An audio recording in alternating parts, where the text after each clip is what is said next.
Bonjour chers compatriotes, chers frères, chers collègues, chers amis. Nous sommes le 23 janvier 2025. Voici les commentaires, ou bien voici les sujets de notre commentaire d'aujourd'hui.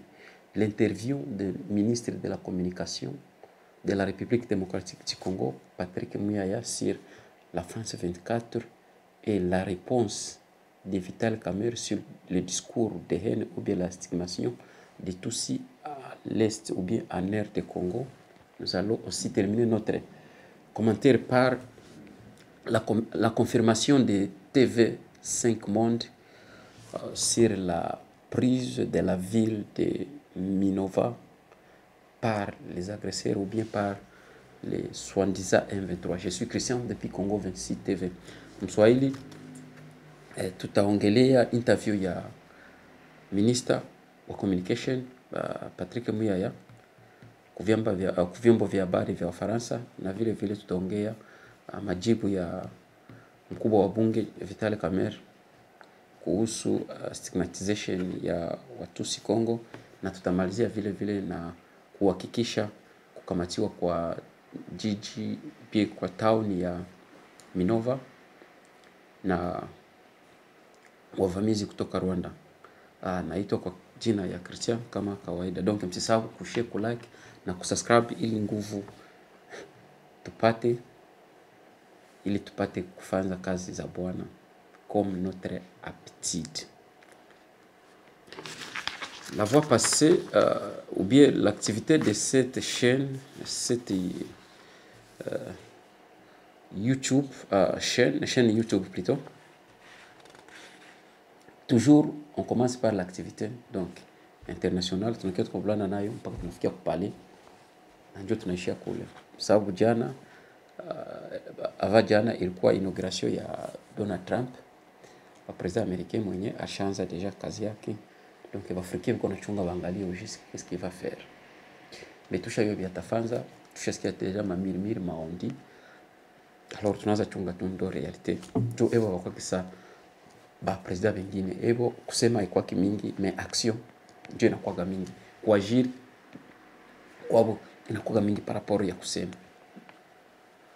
Donc tukona naweza kama watainviter president wa Congo, normalement kumuinviter bon si ilikuwa nini alienda kwa Davos mu forum économique mondial.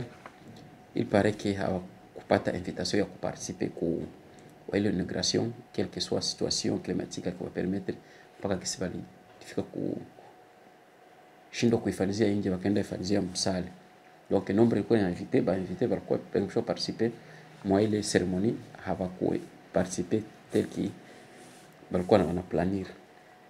Sasa ongea na interview ya Patrick Muyaya. Patrick Muyaya ni ministre wa communication, nazo kama na porte-parole wa gouvernement ya Félix Antoine Tshilombo.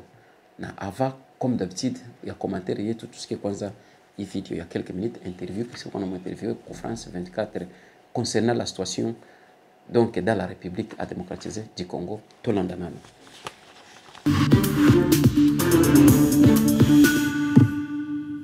Bonjour et bienvenue en tête-à-tête sur France 24. Notre invité cette semaine est Patrick Muyaya, c'est le ministre de la Communication de la République démocratique du Congo. Monsieur le ministre, bonjour. Bonjour Marc. On va commencer avec la situation dans l'Est du pays qui est compliquée. Après l'échec des négociations de Luanda le mois dernier, les combats ont repris de plus belle avec les rebelles du M23 au nord Kivu, mais aussi ces derniers jours au sud Kivu. Est-ce que aujourd'hui c'est une guerre totale? Il faut plutôt d'abord parler de terroristes du M23 et il faut aussi parler de l'armée rwandaise parce que c'est l'armée rwandaise qui opère. C'est bien clair. Encore récemment, il y avait ces rapports du groupe d'experts des Nations Unies qui documentaient de manière claire qu'il y avait 3 à 4 000 hommes militaires rwandais qui opéraient et qui malheureusement ont repris depuis belle l'aventure terroriste et criminelle dans l'est de la RDC, contrairement à ce qui avait été prévu d'ailleurs, à différents engagements qui ont été pris, parce que au 15 décembre, dans le cadre du processus de Luanda, normalement tout devrait être conclu. Mais l'absence du président rwandais illustre justement sa volonté de continuer à piller l'Est de la RDC, parce que le fondement principal de cette guerre, c'est une guerre économique. Il faut mettre la main à tout prix et garder la main à tout prix sur les ressources de la RDC. Combien de soldats rwandais? Vous avez parlé de 3-4 000 dans le rapport d'experts, mais d'après vos informations, est-ce qu'il y a plus que ça? Mais d'après nos informations, il peut y avoir plus évidemment, parce qu'il y a régulièrement de rotation et qu'en réalité, les M23, comme on l'a déjà dit plusieurs fois, n'existent pas. C'est un groupe de pantins qu'on met au devant lorsque on a suffisamment avancé. Il y a des rapports qui sont connus d'ailleurs, des experts des Nations Unies qui ont eu l'occasion de l'aborder. C'est pas seulement la présence des milliers de militaires, mais c'est aussi la présence du matériel qui a encore une fois été documenté et dénoncé par les experts des Nations Unies. C'est l'occasion, en tout cas, pour les Nations Unies de tirer les conséquences face justement au sabotage du processus de Luanda assumé par le président rwandais et au regard de la processus de Luanda dans ces cas-là. Mais écoutez, le processus de Luanda, quoi qu'il en soit, c'est le processus qui a été mondialement reconnu pour être le cadre qui va... Je n'irai pas comme vous pour dire qu'il est mort, simplement parce que le président rwandais a choisi de continuer d'essaimer la mort dans l'Est de la RDC. C'est les processus d'ailleurs qui méritent aujourd'hui d'être sauvés entre guillemets, tel que vous vous dites, parce que s'il est mort, ça veut dire que toute la communauté internationale aura échoué. Le président de la République, à l'occasion des vœux qu'il a échangés avec les corps diplomatiques, a été clair là-dessus. Nous saluons justement les condamnations répétitives des capitales occidentales, mais nous ne devons plus rester dans les seuils de condamnation. Il faut aller sur des sanctions plus dures, parce que des noms sont connus, des officiers rwandais qui opèrent, et la revendication des actes terroristes posés par l'armée rwandaise et par la M23, par les officiels rwandais, ne devrait pas rester sans suite. C'est aussi de cette manière qu'on peut s'assurer de prévenir encore un conflit de plus grande envergure. C'est aussi de cette manière qu'on va s'assurer qu'on fait respecter les droits internationaux. Alors, on a parlé du Nord Kivu, maintenant il y a le Sud Kivu, avec la prise ces derniers jours par le M23 de la ville de Minova. C'est un endroit stratégique au bord du lac Kivu. C'est un échec. C'est des provinces jumelles. Ça veut dire qu'il y a aujourd'hui cette... Donc la guerre s'étend. Cette forme. Nous sommes dans une dynamique de guerre, évidemment. Nous sommes dans une dynamique de guerre où il y a une semaine, nos troupes avaient l'ascendant. Mais là, c'est plus le cas. Il y a eu, évidemment, nous sommes dans une dynamique de guerre où parfois vous perdez de bataille, vous gagnez. Mais l'idée ici, c'est que vous comprenez, il y a une détermination du Rwanda à étendre la zone d'influence, pensant justement pouvoir nous contraindre à négocier avec ces pantins terroristes du M23, parce qu'en réalité, lorsque nous disons que les terroristes du M23 n'existent pas, c'est le Rwanda qui agit à travers ce groupe et qui, à un moment, quel que soit le moment, leur imposera l'agenda. Dans l'hypothèse, ils doivent s'y retrouver en face de nous. Mais pour vous discuter. dites Quoi qu'il en soit, il y a un processus de Nairobi qui a été prévu pour régler les questions de groupes armés, y compris la question du M23. Mais l'administration sortante aux États-Unis a dit, écoutez, il faut qu'il y ait un dialogue avec le M23. Elle l'a dit par écrit. Vous dites, on ne peut pas dialoguer avec ce groupe. Mais attention, parce que j'ai eu une discussion d'ailleurs avec les équipes américaine à Kinshasa sur le sujet. Il y a un communiqué qui est sorti qui réagissait spécifiquement et qui a dit clairement tout ce que les Rwandais font avec le matériel de brouillage, notamment de son, y compris des ondes pour les appareils volants qui paralysent les vols civils, les vols humanitaires des Nations Unies. Ces communiqués étaient dans un contexte précis. Aujourd'hui, les États-Unis qui se sont beaucoup impliqués dans le processus de Luanda, notamment avec Madame Avril Haines, qui était le chef des renseignements militaires, des renseignements aux États-Unis, avait soutenu le processus de Luanda et le processus de Nairobi. Parce que nous, on n'a jamais dit non à l'idée de régler la problématique de manière générale, parce que les groupes armés qui opèrent dans la région doivent être démobilisés. Mais ici, il y a un focus justement sur un groupe terroriste, la M23, parce qu'en réalité, c'est le groupe par lequel le Rwanda agit. Et donc, lorsque les rapports des experts des Nations Unies vous parlent de 3 à 4 000 hommes, c'est des rapports objectifs qui sont documentés parce qu'il y a un système de surveillance de tous les mouvements dans la zone. Et donc, aujourd'hui, quoi qu'il advienne, le processus de Nairobi, c'est le processus qui a été prévu pour ça. Il ne faut pas oublier qu'au 15 décembre, le médiateur angolais, le président Lorenzo, avait pris la précaution d'associer le président honoraire du Kenya, Uhuru Kenyatta, parce que c'était un impératif parallèlement à la signature de l'accord qui était prévu avec le gouvernement rwandais avec lesquels nous sommes en conflit, qu'il y ait des discussions avec les groupes armés pour s'assurer que les deux pans du conflit ont été pris en charge. Et la République démocratique du Congo a prouvé sa pleine volonté de parvenir à la paix, mais c'est qui n'est pas fait de l'autre côté. C'est important que la communauté internationale tire dès à présent les conséquences de manière plus forte et plus ferme. Mais est-ce qu'une rencontre entre le président Tshisekedi et le président Kagame est possible? Je vais juste quand même dire ce que le président Kagame a déclaré devant les diplomates étrangers à propos de Félix Tshisekedi. Je sais reconnaître les leaders quand je les vois, je sais aussi reconnaître les idiots. Vous pouvez imaginer la combinaison des deux, le désastre que cela produit.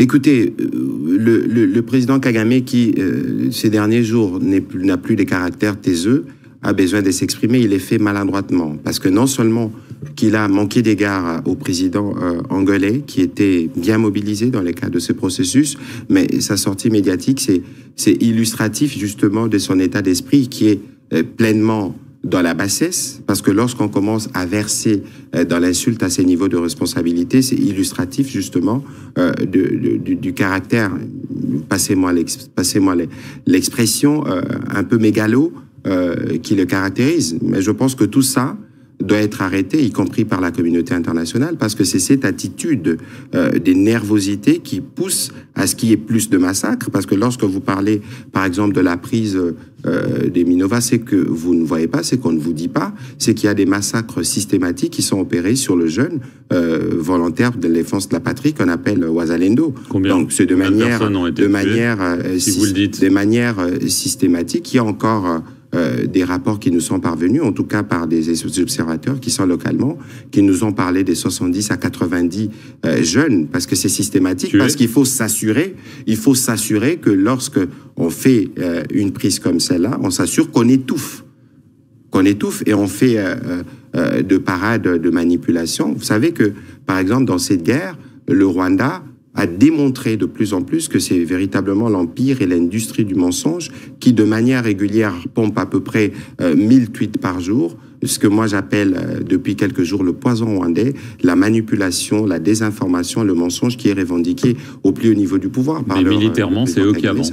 Militairement, c'est eux qui avancent. Je vous ai dit tout à l'heure que nous sommes dans une dynamique des guerres où il y a des batailles qui sont remportées par les uns et remportées par les autres. Mais l'idée ici, c'est qu'on ne devait plus justement être dans ce cadre-là, dès lors qu'on avait choisi le cadre du processus de Luanda. C'est pour ça qu'il est important que le Conseil de sécurité, que la communauté internationale puisse tirer des conséquences dans l'immédiat du caractère inutilement belliqueux du président rwandais qui s'est traduit de toutes les manières, y compris par son langage que vous avez relevé tout à l'heure, c'est qui est contraire justement à tout ce qui est mis sur la table comme principe pour restaurer la paix dans l'Est de la RDC. Si ça continue, Nord Kivu, Sud Kivu, voire autre chose, vous êtes prêt à porter la guerre au Rwanda?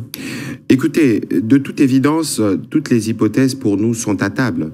Mais la première hypothèse, c'est de nous assurer d'abord que nous assurons la défense et l'intégrité de notre territoire, que nous protégeons nos populations, et que vous savez, l'option de la guerre est une option qui est envisagée. Nous y sommes déjà, d'ailleurs. Peut-être qu'il faut éviter d'aller dans des conflits de plus grande ampleur, parce que ni les peuples rwandais, ni le peuple congolais ne mérite la guerre, il mérite d'échanger. C'est pourquoi l'attitude du président rwandais, je pense que si les peuples rwandais devaient avoir droit à la parole, je ne suis pas sûr qu'il sera encore à la tête de ce pays. Très rapidement, parce qu'on n'a plus beaucoup de temps, l'opposition au Congo pense que Félix Tshisekedi a décidé de changer la constitution pour pouvoir se représenter à un troisième mandat. Mais où est-ce qu'il a dit ? Le président de la République a été élu. Le président de la République, il y avait des soupçons de ce type avant les élections de l'année dernière, mais vous avez vu que rien de cela ne s'est produit. Le président de la République a été élu à plus de 70% par les Congolais. Il y a donc la légitimité qu'il faut pour engager ces débats-là. On a parlé des débats qui vont porter sur de réformes institutionnelles pour rendre l'État plus efficace.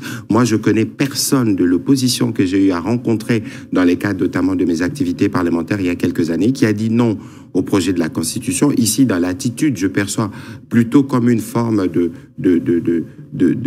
rancune ou de problème personnel avec le président de la République parce que les débats sur la Constitution est un débat voulu par les Congolais. Nous devons régler le problème, notamment de nos binationaux, qui sont nombreux dans les mondes, qui veulent contribuer justement aux efforts de développement du pays. C'est pas la seule question. Nous sommes par exemple République démocratique du Congo, membre de plusieurs regroupements régionaux en Afrique, où la langue anglaise est la langue qui est privilégiée. J'adore le français, mais pourquoi on n'aurait pas par exemple, une seconde langue officielle qui serait l'anglais et des langues nationales. Non, mais dès lors que le président a dit que nous mettrons en place une commission pluridisciplinaire qui comprendra plusieurs personnalités pour réfléchir ici, cher Marc, j'insiste sur les mots, nous réfléchir et nous dire, voilà, qu'est-ce qu'il nous faudrait réajuster dans notre Constitution. Ça se fera dans un cadre ouvert où tous les acteurs auront la possibilité de donner leurs opinions. Sans remettre les compteurs des mandats présidentiels à zéro.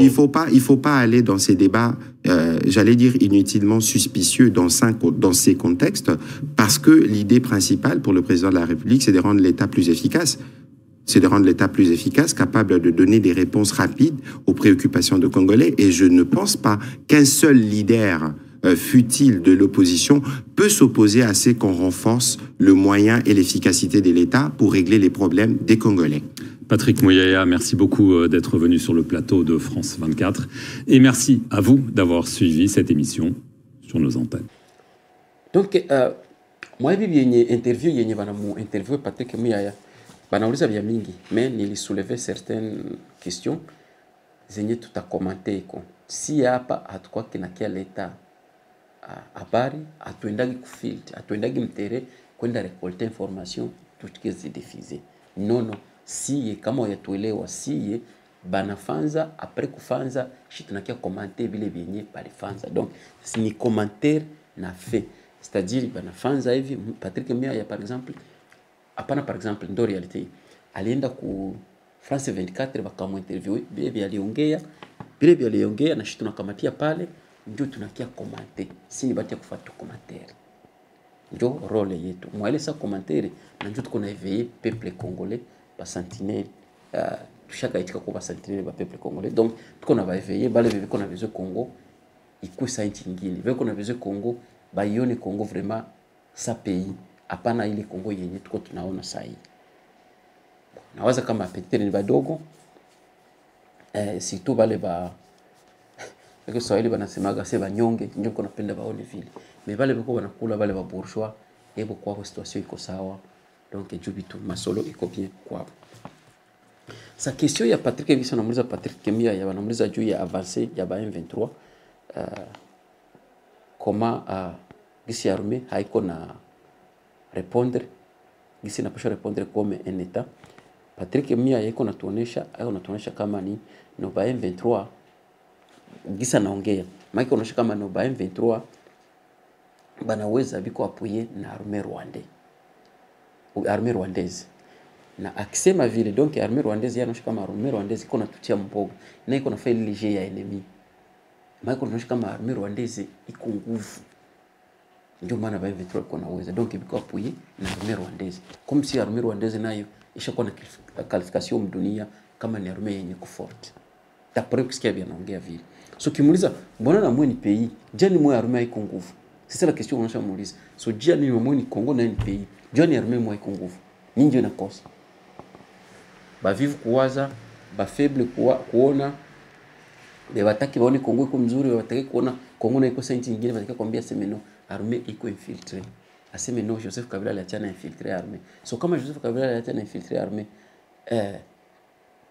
donc aliachana soude ku pays gouvernement ou bien l'état yenye iko haiezi deal na ile nani na ile infiltration kiwe ndio konomishi batakwambia hivyo vile donc unakosha kama no baleta benefit iko sawa ni vitu viko nguvu kasa vile ni vitu vyenye tuwezi uwezo na njoo si Patrick Mia na atakao ni sasa vile ni vitu viko nguvu ni vitu viwezekana ni armée vraiment iko nguvu ya Rwanda kwa sababu vile mtu na kama kwa jawari mwa mnasomana haya anakuwa nguvu yeye wana kuniaga juu kwenda nguvu maana ukimuona ifonzi kimbia kama ukimbia na kuchana konzo so ndio Patrick Mia ya ondiriko na tatuonesha kama armée rwandaise iko nguvu iko makali sana haiziweza yeye banamuliza question ya pili no mwale kwa yake anaevolua anasema zaidi ni armée yenye anasema ana félicité tout d'abord ma pays, ma capitale occidentale benye bali prononcer juu ya sanction ya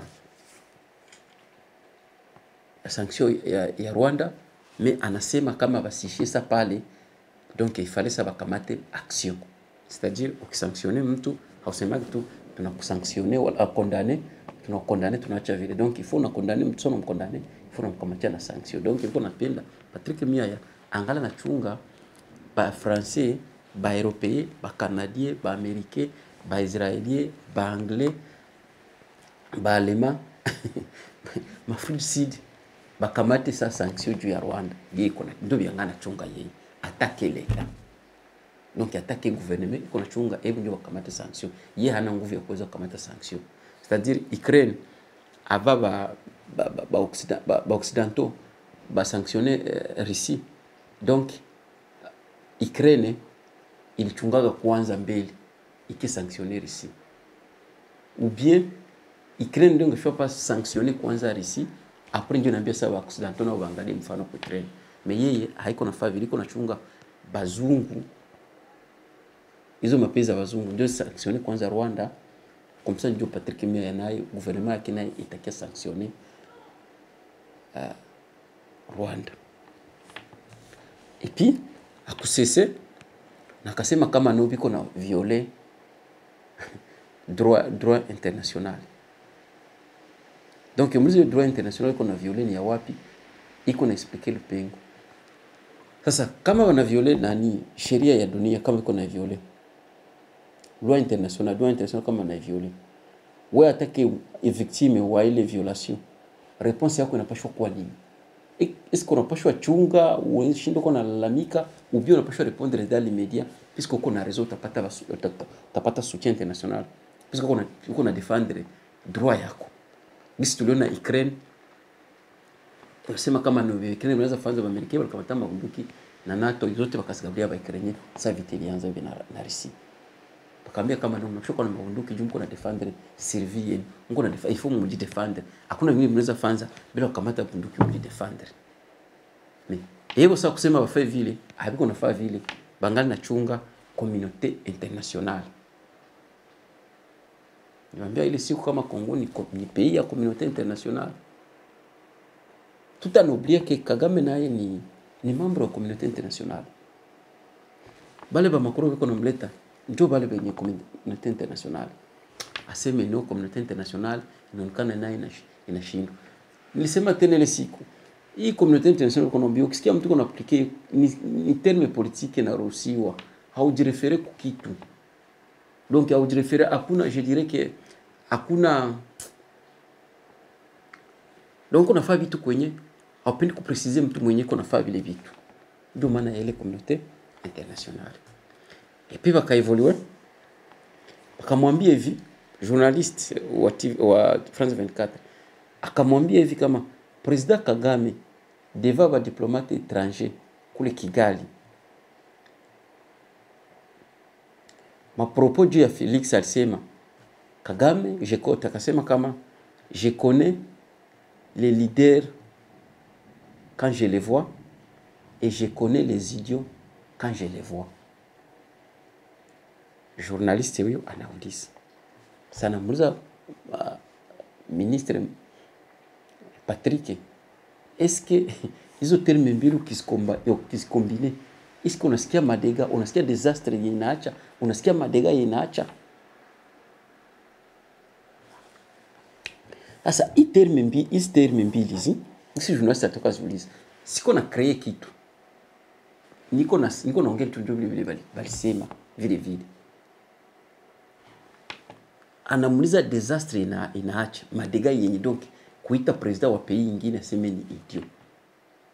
Diku maki kuna muita president wa Congo kama ni idiot, na kama anamuita president wa Congo ni idiot, nando mwisho défendre president wa Congo? C'est ça la question qu'il faut se poser. Bati ya IDPC biko nafanya nini? Comment unaweza kutukana president wenu aseme ni idiot na mnanyamaza kisha mnachunga na nani mdefendre? Mais mnaendaga Fayulu akisema kikohoa Fayulu ndio mwenye mnakimbia iko. Chef ule kuna tukana president live mchana anamtukana na mchamba kama ni idio. Maana ya idio ukienda Google, wewe kwanza ku Google utafute kwanza maana ya idio ni nini. Mais mnabakia kimya comme si rien n'était. Tellement que ni wangambo hakuna nguvu, mko nabakia. Ingilikuwa ni mtu mwingine Kongole ndio alisema vile kama saa hivi hakuwa bishakuwa. Na mtu akiinjirie president wa pays vile kwa les responsabilités qu'on a. Ukisikia na injirie, kisa vile alimwinjirie Félix vile. Donc a injurié Félix Yepeke. Non, non, il a injurié toute une nation, tout un pays. Donc, à l'injurier les Congolais votent.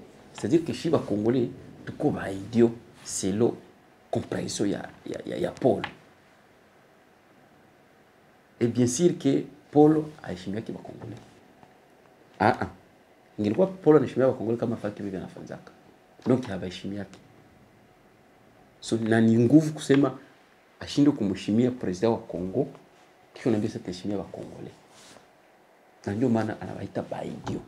Wakita president idio, maki anatuita shibo tuko baidio. Mais sikusia mtu alitia fujo, watu wote nasikia tu sawa. Habari ya nani hiyo? Basi. Patrick Muyaya alishindwa vyenye atashibi. Alibakia hivyo hivyo. Ile mswali tunasema kaseme naishiu. Kavari naishiu. Naye alishiu. Basi. Nani journaliste akaevoluer. Mais Patrick Muyaya akasema kama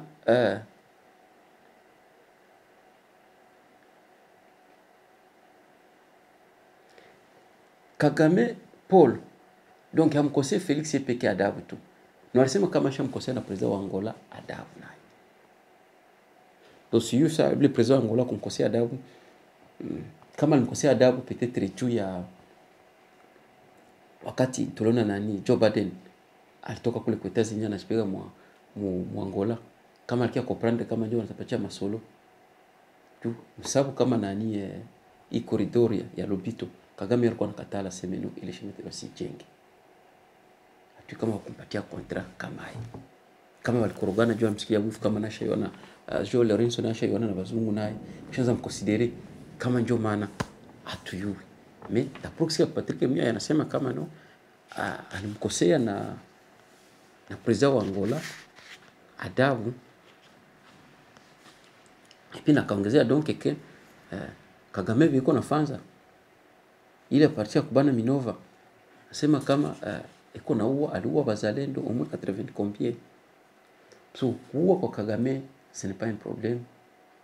Sasa hii watu kwa 12 milioni Kongo bashakufa. Na ile kusema sasa leo watu hakuna wanaweza kufanza juu kuna wanafanzaka ni tete ingekuwa c'était ça. Donc il est 12 millions kama tunasabia sasa ima 12 millions. Bon. De ma part sioni vraiment kitu kia kawaida, sioni kitu kia ajabu. Hata kama nasema niko na watu. Na jana nitoka waambia tena toka sema kama l'Amnesty International organisation iliandika kama armée congolaise donc FARDC iko na wa civile. Nikasema kama na ba M23 vile vile na ba agresere baba rafiki yao na hapo kuna wa civile. Donc hizo armée mbili zinachangia bakongomani wa bakongomani ba paisible citoyen, ba citoyen originaire, ba maskini baba tuko na bao. Niliongea juu ya habari nifaje hii msio jana. Donc hapa yapita mashiko. Et voilà, mimi yanayo ketombe kama Kagame iko na aliwa bazalendo. Na niwaambia tena habari ya bazalendo. Kama iko glorifier bazalendo kuna ba glorifier. Na FARDC mko na glorifier hivi. Mko na glorifier mnaiba franga mnashindwa kubasaidia. Mnashiba franga mnashindwa kupauzia hata chakula mnashindwa mna glorifier tukuburi. Biko mwenye iko ndana poteza hapa hivi. Nilisema kala focus hapa. Na mko ndapoteza na maana huyo mzalendo. C'est un peu ça. Et donc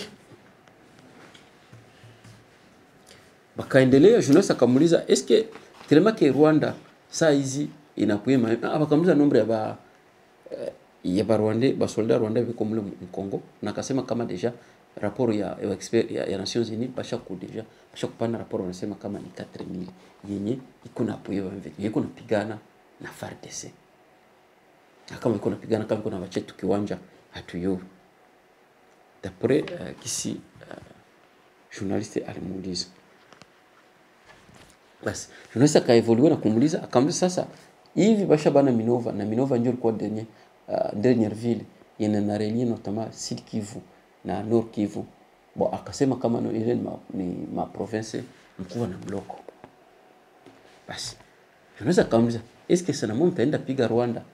Il faut sikie vyenye iko naongea. Inakuwa me justification ya ajabu. L'État, un État, le gouvernement ne justifie pas. Le gouvernement agit. Le gouvernement décide. Le gouvernement haisi kwa gouvernement ya kila siku ya kwendaka kujustifier kila siku, justifier msubuhi magharibi, kesho justifier. Na mshayo kama enemy wale nchi ndio yanapenda ile justification yenu. Juu ile justification nakala na fa bien. Donc inaonyesha kama mko ba faible. Mko naonyesha combien de fois mko ba faible hamwezi mface. Ndio maana ya ile justification. Basi akasema kama bien qu'on assurer intégrité territoriale. Qu'on assurer intégrité territoriale. Mtu ashatoka Bunagana anapoka mpaka Kivu sasa yuko na assurer intégrité territoriale. Intégrité territoriale wapi? Uko na protéger. Mtu atoka Bunagana afike mpaka Kivu kisha unakiambia mtu ngoseme no uko na protéger intégrité territoriale, on na protéger peuple. Peuple doit protéger. Où c'est que tombé comme 80 personnes. Jana Amnesty International sema kama ni 100 personnes, basi vile kama ni 117. Kama ni 17 balikufa. Tukio kuna protéger ai. Monsieur le ministre, comment vous êtes en train de protéger ces gens? Quand nous avons toutes ces listes ici de morts. Donc à moins qu'il y a tout comme dunia moja. Kama mko Mars shi tuko dunia mplanete hapo naweza kuelewa. Lakini kama tuko mwai dunia shibote na tunaomba kwa ule Mungu mwetu tunaomba shibote. Donc réalité haina joint. Réalité haina de population congolaise haiko protégée ni qui ce soit. Donc ni peuple mwiko pale na Mungu tu. Kwa sababu Mungu akiwatia kumkono na wote wanaishi. Hapi journaliste akaendelea kaevolua akamuuliza habari ya opposition inasema haija opposition. Mbona iko na soupçonner kusema kama no Felix iko napenda modifier constitution ndio imetengeneza kunani ku pouvoir alibulula huku akabulula huku akabulula huku akabulula huku unaona constitution president yasema vile no unaona naanza par exemple ya kamatiki unaona pays nani anglais ni deuxième langue so kule Kongo watu kwa tuongea anglais fana tuko naiongea tuanze na kwa naisoma no mesi haina ndio objectif ya kutuma hii Congolais wanaongea kama unapenda kuongea anglais juste habilombi mpaka kwanza umodifier kwanza constitution c'est tout à fait normal kwanza iongea na bila kukimbilia mu constitution so hivi uko kimbilia mu constitution c'est-à-dire que benye mnayo mko mu constitution benye mko natafuta hapana sijui tuko naongea anglais tutaongea anglais kwa masomo ya wapi est-ce que mnalipaga ba mwalimu juu mwalimu watufundisha anglais kwenda tafuta ba mwalimu ba utakofundisha anglais chibu na katala et donc ndio ile habari ya Patrick Miaya kisalijibia vile na tena kamwambia kama opposition iko na dute Mkongo mko kwa opposition mkubaki kuuliza kama uko unaandika test kama uko unaandika kama iko test mkuru yote unataka hata matematiki bakikuuliza bakikuuliza inchi yenye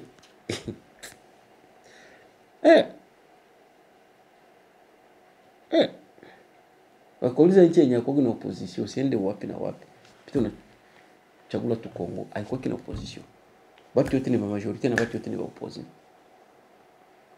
opposition tubasikia tu hapa kwa wakati wanataka changer wanaongea bali changer constitution ndio leo na wote bali vimba mais sasa watu wako nakufa mnakule maana gani sisikia hata mtu mmoja sisikia hata opposition mmoja ya mobiliser watu nguva mwezi katumbi rassemble sema notre faire ça marche kwanza tunideclarer jo watu kwa naisha hivi wakati Felix mwenyewe ile siku alimwambia kama hamko ba exigeant devant autorité vile tellement que mko ba exigeant biko na ba traiter vile vile alisema president vile tukuna shindwa ku exiger bien donc tusaidie et donc nokiangalia zile vurugu zote au juste ni tuko na ile leadership na leadership ya 1960 ya kujustifier bana kala bana lose mind ya kuyua kama ebo ni ba politiciens na wengi biko na pouvoir na wengi biko na uwezo kutransformer watu bana kala bana lose mind banakala banafanya nini, bana lose mind.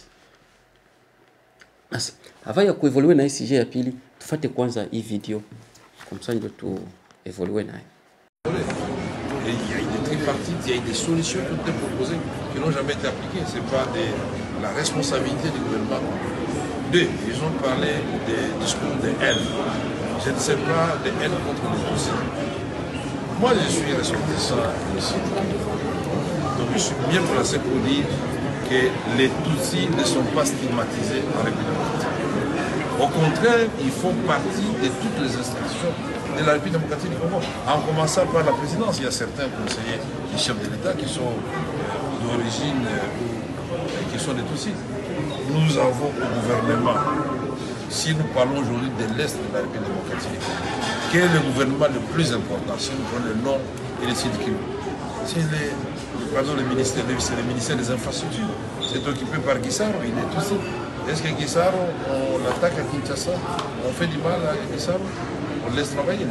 Mais ils sont aussi au Parlement, c'est-à-dire à l'Assemblée, au Sénat. Ils sont dans l'armée, des généraux, des colonels, des majors, ils sont connus.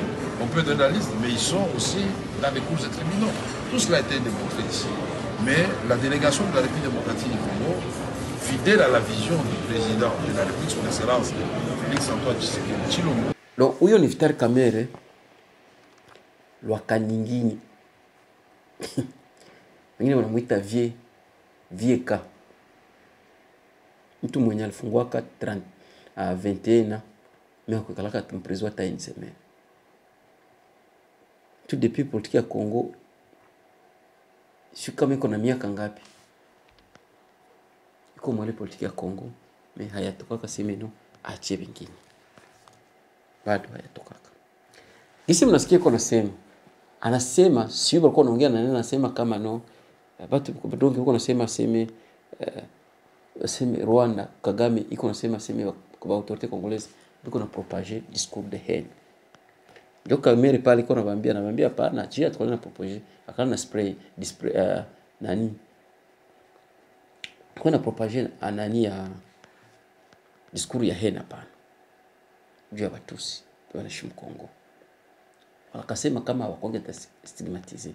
Et d'ailleurs akaenda mbali akasema hivi, mwe peke muangalie mimi niko wa Quest kule kwa mimi natoka Quest, ukiangalia mtu ministri mwanatoka kule mwenye iko na donc mwenye iko na position ya terme clé ya nchi ni Mtusi.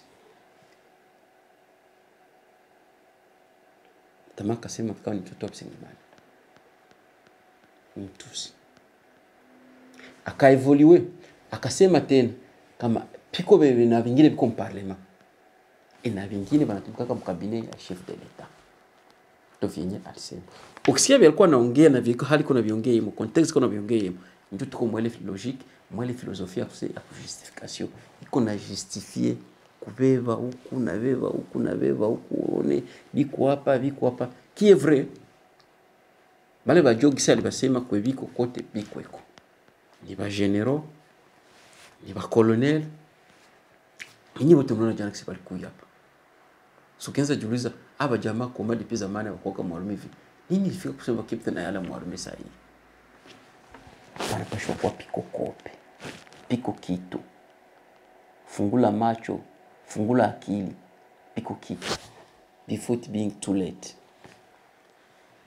Anasema kama anayala mgouvernement. Mukienda kule Swandiza kwa unaita kule Quest. Tuko na makabila wa mingi Quest.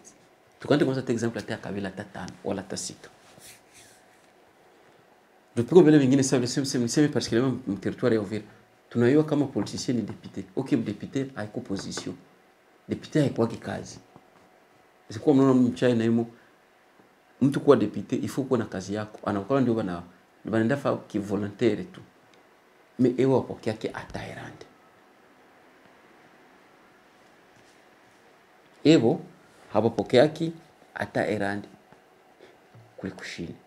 Donc Kamerhe hapo iko naambia kama wanayala mule mgouvernement bana shida zingine makabila zote kule. Donc tukienda par exemple tukamata vile wa Fuliru. Hakuna minister. Hakuna mtu anatumika kama entreprise publique. Hakuna mnasema sema ndio conseil wa anatumika mkabine ya president. Alakini bajua betu kuna katala ngoseme au balikuyaka abana mboka shindo bana mboka. Hebu ndio bashaka bama kazi zote. Donc hebu ndio bashakuwa bazungu betu. Nishi pale tuko tupale kuchongea kuangalia kisi wanabeba makazi. Donc tu raison wala kisa ni nini? Ni kupenda makuta, kukula corruption sana. Ndio yenye natufikisha mwa situation yenye tukwemo sahi. Anakuambia kama no, wale bajamaa bana yale. Kushinda zingine makabila zote. Sijui mko mna bajenero babembe wanaweza kuwa na bajenero bangapi? Sijui. Wala mko na baministre bangapi? Sijui. Tukienda hivyo barega sijui kwa wana general bangapi wala kwa ministre bangapi. Antuka sijui juu si abasikiaka. Tukienda Bavira memema sijui biko na watu bangapi, si abasikiaka general wao, si asikiaka na kwa colonel, si asikiaka na major, si asikiaka. Ukienda Mbabwari njo vile vile. Bale wote wanaweza ndemo vile vile njo hivyo ni milolo ni milelo na milelo tu. Mais uko nasikia bikisho kwa barapele inakuwa ishakuwa sasa kwa wakati sabile lia iju tuko na bachunga balitumia strategy nisema tena mu 1990 Nigeria ile kabila ya kwanza kuwingi Nigeria na walitumia kaka hii scenario hii strategy na walitumia hii strategy kujifanisha unaona shimu na tubagua shetu kwa gouvernement shetu sentire bien mnato mnaenda banaleta fio mnaenda mwanga gouvernement mpaka banakichukuta ndio bashoko ba chef kisi vitu tunaona Kongo sasa shako kupata kazi mpaka yeye ndio connecte kama connecte kala kazi hauwezi kupata just aussi tuko shemu kule Kongo hiyo. Donc kamera na katala kama hakuna discours de haine.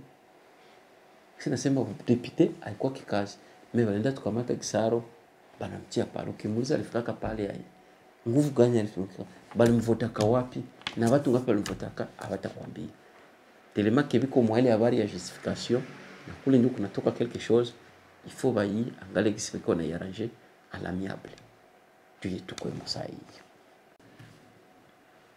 hiyo ndio yenye tukwemo saa hiyo na vile vyote biko nafanza vile vyote hapa bakamera sioni kama biko vitu vinaweza zafanza ashatumika miaka yote tushona vinaweza zafanza bale watu hawana roho na wale watu hawana conscience aweze kusikia bulu ukiangalia miaka bashatumika na wangana kama na kumakai sai kio angalia nchi vyenye baracha wanaharibisha vyenye nchi iko kio unakisikia kungana kazi utakuwa surpris malheureusement na bien heshima kwao la réalité ndio kisi vitu biko vile et donc tufate na hii video nayo juu kumalizia nini juu ya Minova comme ça tanza kamata sujet ingine yetu ya kufuata mu contexte ingine tolanda na. Nouveau journal Afrique, bienvenue à vous sur TV5 Monde. À la une ce mardi, en RDC, l'armée annonce que les rebelles du M23 font une percée dans le sud Kivu, dans la région de Minova. Les populations n'ont d'autre choix que de fuir, même si les autorités appellent au calme. Dans l'est de la RDC, les autorités affirment que les rebelles du M23 ont effectué une percée vers Minova. L'armée dit avoir repris d'autres zones. Reportage Amani Alimassi, récit Golnouch Barzégar, Stéphane Bar. Sur les routes dans la région de Minova, les habitants fuient. Les uns pour rejoindre Goma par le lac Kivu, les autres pour descendre vers le sud, vers Kaélé ou Bukavu pour se mettre en sécurité, loin des combats entre les rebelles du M23 et l'armée congolaise. On était en train de dormir. Le matin, nous avons entendu des tirs en provenance des collines, et voilà. Nous sommes en train de fuir, mais nous ne savons pas où nous allons aller. L'avancée sur Minova et d'autres localités par le M23 a été confirmée par l'armée congolaise et par le gouverneur du Sud Kivu. À Minova, nous avons plus de 600 000 personnes qui ont quitté le nord et qui ont fui les zones de Lumbishi, Numbi, ainsi de suite, pour se retrouver à Minova. Et lorsque l'ennemi a pris Minova, bon, les gens foncent, ils errent, il y en a qui se noient dans le lac parce qu'ils essaient de fuir, ils ne savent pas où fuir. Et donc, il y a une catastrophe humanitaire. Nombre de déplacés arrivent ici, sur le site du quartier Lac Vert Boulengo à Goma. Des tentes à perte de vue. Dans le camp, le désespoir gagne du terrain chez les déplacés. Certains vivent ici depuis des mois, parfois des années. depuis le début du conflit avec le M23 fin 2021. Déplacé du territoire de Massissi, Pacifique Kawanje vit ici depuis un peu plus d'1 an déjà. Je suis tellement triste de voir que Minova est tombé aux mains de l'ennemi parce que les gens de là-bas sont nos frères. Ils nous amenaient de l'aide, de la nourriture. Alors de voir qu'eux aussi se retrouvent dans les mêmes difficultés qu'on a vécues depuis 2 ans, je n'ai plus de joie. Le seul espoir que je peux avoir, c'est d'apprendre que les rebelles du M23 sont chassés de chez nous. Et là, on aura l'espoir de rentrer à la maison. Sur le marché de Virunga à Goma, cette nouvelle avancée des rebelles se fait déjà ressentir. Jusqu'ici, Minova était l'un des rares villages qui approvisionnait la ville en denrées alimentaires. Selon ces vendeuses, depuis lundi, plus aucun véhicule transportant des légumes n'est arrivé de Minova. Elles redoutent des pénuries et des hausses de prix. On demande aux autorités de nous aider. Est-ce que c'est comme ça qu'on va vivre? La route sur les eaux qu'on empruntait est bloquée et même la route venant de Rutshuru est fermée. C'est de là que la nourriture et les vivres arrivent. Que les autorités du pays aient pitié de nous parce que nous ne savons pas quoi faire. Les craintes sont les mêmes à Nzulo, dans la périphérie de Goma où les déplacés arrivent par centaines. Nzulo était comme un carrefour, mais depuis l'arrivée de ces déplacés, les choses ont changé. Nous, habitants de Nzulo, nous ne savons plus quoi faire. Nous ne cultivons pas et nous vivons grâce au lac Kivu. Mais avec la prise de Minova, il sera probablement fermé, ce qui nous rend très inquiets. Cette nouvelle avancée des rebelles du M23 risque d'asphyxier davantage Goma, la capitale provinciale du Nord Kivu.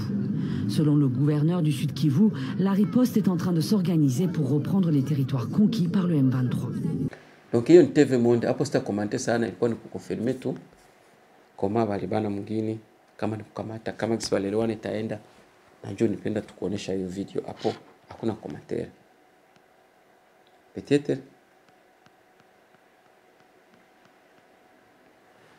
Peut-être na ingine avani sababu ilikuwa inani ya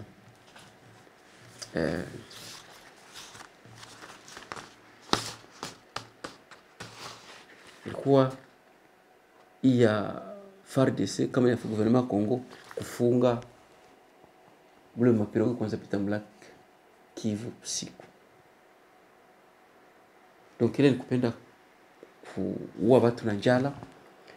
Kama mtu mzima batu weko na kia kuia watoto ba agresser ba Rwanda biko napita kuboda unashindwa kufunga boda, unapenda ukifunga mai. Sio kufa watu hivi. Unashindwa kufunga boda, unashindwa kufunga ambassade, unashindwa kufanya declaration de guerre, lakini kuna kimya ngosema unakia funga mai kwa sababu M23 basipite. Na mpaka sasa hivi mingi ba Kongolais hawaya comprendre kama ile scenario kama ni frappe, hawaya comprendre kama bitu binapishwa kuwa gisi biko vile. Biko mwenyeko na lose habataki comprendre. Ndio waseme no wanakataza kuna tena kupita maperoga mlaki Kivu panda usiku. Balkia chungie watu watatoka maki watokea mlaki. Kudesorienter watu saa zote. Juu ya kupenda makuta. Donc, ndio ile habari nilikuwa nayo leo. Nilikuwa msisahau kushare na kulike ili kazi ya Bwana ipate kuendelea. Tunaona tena bye.